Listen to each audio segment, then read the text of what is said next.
Party people in the place to be. What's going on? It's me. As you've seen from the title, I haven't seen Jurassic Park until just now. Yeah, I know. It's weird. And I'm in a weird situation, too, because I've actually seen Jurassic World, but not Jurassic Park ever, which, again, is strange. I know. And saw Jurassic World in the movie theater, and with some friends, having a good time. You know, we just went to an escape room, we had some drinks, good mood, laughing mood, cool mood. Sit there, let's fucking watch some dinosaurs just wreck some shit. Alright, this would be cool for $15. We'll watch this. Went in, watched it, and my fucking buzz came down because I hated that movie. I hated that movie. I wasn't blown away by the effects. I hated the characters. I hated the story. Most of the actors I didn't like. Chris Pratt, was affable, so he was, whatever in it. But I hated those kids. I thought it was a waste of Judy Greer, who I love to death. I fucking hated everything. Hated that fucking movie. Hated. Yes, I fucking hated it. Fast forward to me watching Jurassic Park tonight, and I freaking love this movie. I get it. I understand. I knew what effects looked like in '93. I know what they looked like then. I remember what they were supposed to look like on different screens, etc. So I'm not going in this absolutely cold. I'm watching it on Netflix and not like a special edition DVD with restored whatever the fucks. Just a plain whatever one they have on Netflix. And so I can see some of the lines. I can see some of the seams in the fabric of the effects now with today's eye. I get why they would be impressive back then. I remember this was like top of the line. Not like top of the line, it was top of the line in terms of effects at the time. Then somehow, movie effects they went from this height, they went from this trajectory and this height, and they just fucking took a nosedive in the mid-90s and even early 2000s for a while with a lot of the fucking effects. A lot of stuff was either super cheap or terrible looking or both. They looked more cartoonish. Looking at you, Power Rangers. Like we went from having these realistic looking effects, textured. They looked like they had weight to them. They looked like they had bounce to them. They looked like the world that they were in was affected by them being in it. Like grass would move, trees would move, etc. To just cartoonish bullshit in the 90s, in the late 90s, mid to late 90s, and even in the early 2000s. So this still even holds up past just 93 because of how terrible a lot of the shit was that came behind it. For whatever reason. They may have had these great ideas and thought the budget would be this and agreed to this, and then it turns out it actually costs more money for better quality, and instead of actually spending the money on that quality, they just said fuck it and hash it all to death. But whatever it was, and to be fair to Power Rangers, Saban is known to being fucking cheap. Like, that's why we lost the original 3 Power Rangers from the show. Because they were just cheap. So, I get that. But these effects here, really good, not just for 93 and beyond. I can still, like I said, I can see some seams, and there's, definitely been some innovations in the last 10 years or so, and more. Like, there are certain milestones and touchstones along the way of special effects. This was a huge one. And then no one else could catch up for a while. Like it wasn't just a milestone and we all keep going. It was like a milestone and then it blocked the doorway and everyone just smacked into it from behind. It was weird visual, but you don't go there. Anyway, but the effects here, I get it. And I can see it through the lens of 93 and be like, wow, that's really impressive. The animatronics, top notch. Top notch puppetry. Just out of this world. Out of this world puppetry.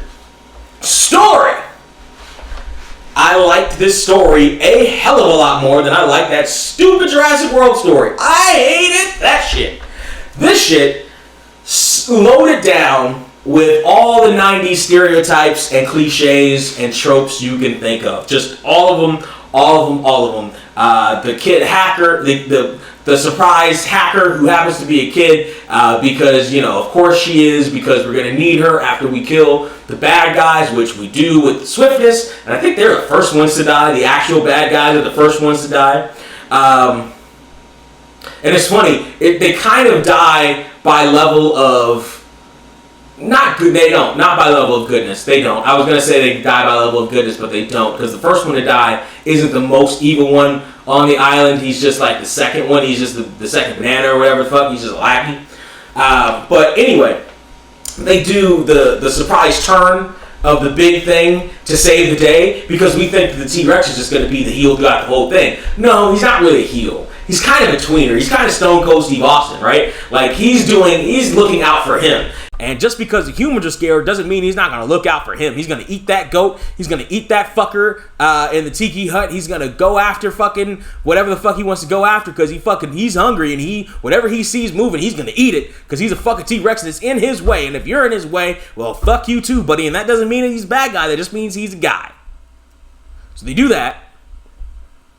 And so we think, fucking T-Rex knocking shit all over the place. Fuck the T-Rex, right? He goes from that to being more neutral when we see him chase the herd around and, ignore the humans. He's kind of, again, doing his thing, and you realize, it's kind of neutral. To him being the all-out, stone-cold hero coming in and saving Stephanie McMahon from the Undertaker's cross, in this case, the Velociraptors, as they come through the museum to try to eat all the humans, right? And they're learning along the way. Clever girl, I get that reference now. Clever girl, right? And they go around, they learn, they adapt, they learn how to open doors now. What the hell is this? They're giving signals to each other. They're making plays. They're, doing that thing and going around and calling fruity plays like computer blue, right? Yeah, all that other shit, right? They're doing the triangle offense on the humans. Ooh, scary, right? I say that like I didn't legit jump at times. Just sitting here watching it. Now, mind you, I got a big screen and I turned off all the lights. But I sat here, I was like, like I was enjoying it. I immediately got immersed into this world. Whereas with Jurassic World, I didn't. I wanted to. I was waiting to. I sat there drunk, waiting to just get lost in this world like, Calgon, take me away. And I couldn't do it. They kept doing shit that took me out of it. I couldn't do it. That's why I hated that fucking movie. I couldn't do it. This one, it immediately happened because the score immediately happened and the score was so good. Let me explain to you why this score was very good, because it tricked you subconsciously into believing everything was all right even though you know what movie you signed up to watch. The score starts like a lot of those 90s family movies started. Problem Child, pretty much everything after Home Alone. Right? Because they would all go down in quality from Home Alone. Home Alone was up here. They'd all go down in quality. But your Baby's Day Outs, your, those type of movies, your Dustin Checks Ins, your Blank Checks, Richie Riches, those movies had the same score, had the same family-friendly score, right? And you heard them not necessarily in the trailers, but the same score. You had that same score, and this one picks up on that early in the movie, so you subconsciously just fall into that family-friendly lull. Oh, we're just, dinosaurs are walking around. Right? Until it changes and you don't even notice it changes. The tone changes. The weather changes. Everything changes. And now, we're in this dark, cold, rainy world and you're in that world. You're not jumping out. You're in that world. Even being able to see the seams of special effects, you don't just fall out of it. You got your suspension of disbelief locked in to an extent. I mean, it's a 90s thriller movie, and it kind of sets the tone for a lot of those 90s thriller movies too. You got the black guy that they did wrong by killing him for no damn reason. Sam L. Oh man, Sam L. got done so wrong. Got done so wrong in this movie. He made up for it with snakes on a plane and shit, but he got done so wrong in this movie because he didn't do nothing wrong. He was just there. He was just the tech guy. He was trying to help people. He was trying to turn the lights back on. What the fuck he do? Well, of course, he probably wouldn't look the same in that helicopter ride back, would he? Anyway, Jeff Goldblum wasn't in this movie as much as I thought he was, judging by the memes. He kind of, his legs gets taken out pretty early, and he gets taken back to safety. Like, he's not like a drag on everybody. Speaking of legs, everybody's leg ended up hurting at the end of this movie. Like, they all had a limp. Like, not just tired or whatever. They all had a limp. Like, all their legs seemed to be taken out at some point. Not even, and it's funny because the kid was trapped in the car upside down. He really shouldn't have survived, but he not only somehow survived, but didn't really have any effects on him. Like, oh man, it was weird. The kids in this one are not as annoying as in Jurassic World. No, they're not. No, they're not. Jurassic World's kids, I was waiting for somebody to eat. I was hoping they would eat one of them. I was just eat that stupid kid. The big one and the little one. Just eat them both. I hated those kids. These were annoying, but not that level of annoying. I might have not liked these kids as much if I hadn't seen the other ones first. Boy, just bloody hell. Oh, also, the wigs on Laura Dern's stunt double were terrible. I don't know what it is with me. I'm noticing wigs a lot more in shit that I watch. Either I'm noticing them more or they're just bad. Either I'm noticing them or a lot of them are just fucking terrible. Like, we can get into a whole wig discussion about wigs in real life or whatever, but as far as movies are concerned, there's no excuse. Millions and millions of dollars, there's no excuse. I know you spent all that money on the CG for the dinosaurs, but you can't afford a good wig on the stunt double. Like, it's clearly a wig and it's clearly a stunt double. That took me out a little bit. Because I was like, that wig looks awful. That wig looks terrible. The CG and stuff, I was like, I understand for the date or whatever, but come on, they had to have better wigs back then than that shit.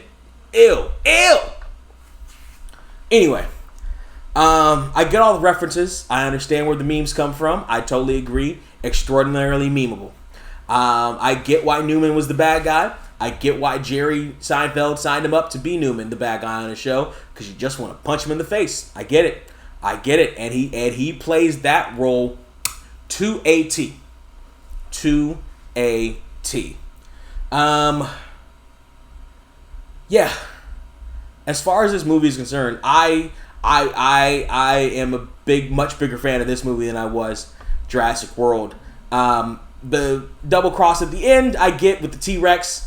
And I get what they were doing in Jurassic World too, but it was like, it just, nothing in that movie landed the way the stuff in this movie lands. In terms of timelessness, there's not much that's timeless. Like, a lot of it is very characterized by its time. Like, they didn't even have futurized looking computers. They had regular looking Apple computers and regular computer monitors then. So, that's very dated in terms of like that stuff.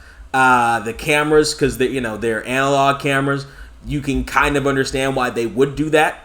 Because especially in '93, there's no real other way to do it. But it's like it's a lot of this external world stuff that you're fine with. Like, I'm fine with the analog cameras because it's when it is. But in terms of timelessness, it's not timeless at all. A lot of it is a product of its time, but that story is just way better than that Lost World shit. It's just better. It's better done, too. I get that they were trying to kind of do the same thing, but it was just better done this time. It just really was. So,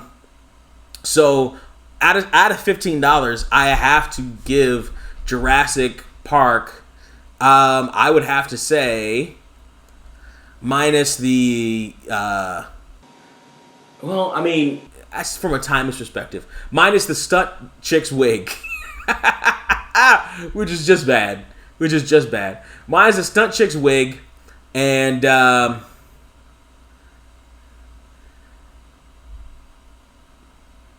just going to say minus the stunt chick's wig. Because, like, you can't, like, it was something that took me out of it. But in the grand scheme of things, is not the biggest thing to take me out of it. And the timelessness, I get if you watch it for the first time today with no recollection of the 90s, but I have that recollection. So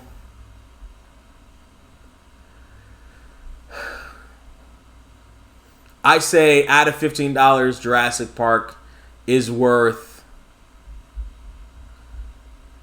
I'm going to say $14.25 out of $15. And that's only to say, that's only because of the stunt chick thing and some of the things like Wayne Knight running the whole thing by himself, not gonna happen. You know what I mean? Like just little stuff like that. But I get it. I get all the illusions. I get the he's got two female parts of the buckle and finds a way, and the whole finding a way thing. I get all that in context. $14.25. I think even in '93, I would have probably given it. In '93, I probably would have given it about that because it's not perfect. It's very well done. It's not perfect. Like it's not like, to me, the perfect movie is Ghostbusters. So like I can't give it Ghostbusters, but I can give, it's pretty close. It's damn good. And a lot of it, most of it still holds up. It's damn good. So, I get it. I totes get it. Party people, what would you like to see me watch next? Down there in the comment section is where you got to let me know. Stuff I haven't seen before, that you think I haven't seen before. There's a lot of stuff I haven't seen before, so you'll probably hit one that I never saw. There's a lot of stuff that I did, like in the mid-2000s-ish, I started seeing more movies and stuff like that, but there's a lot of stuff, especially from like the 90s, I never saw, even early 2000s I never saw, so like, there's definitely a lot of stuff I haven't seen. Let me know down there in the comment section what you think I might see, and we'll see about doing it. Party people, subscribestar.com/surreal469, patreon.com/surreal469. Those are all places you should go to help keep the lights on at the party. You know what else you should do? I have a podcast that drops every Thursday. How Do We Even Get Here podcast. You should check that out on your Spotify and your Podbeans, and we're looking at other places as well. We also got a YouTube page. Like, share, subscribe with everybody, and until next time, cheers.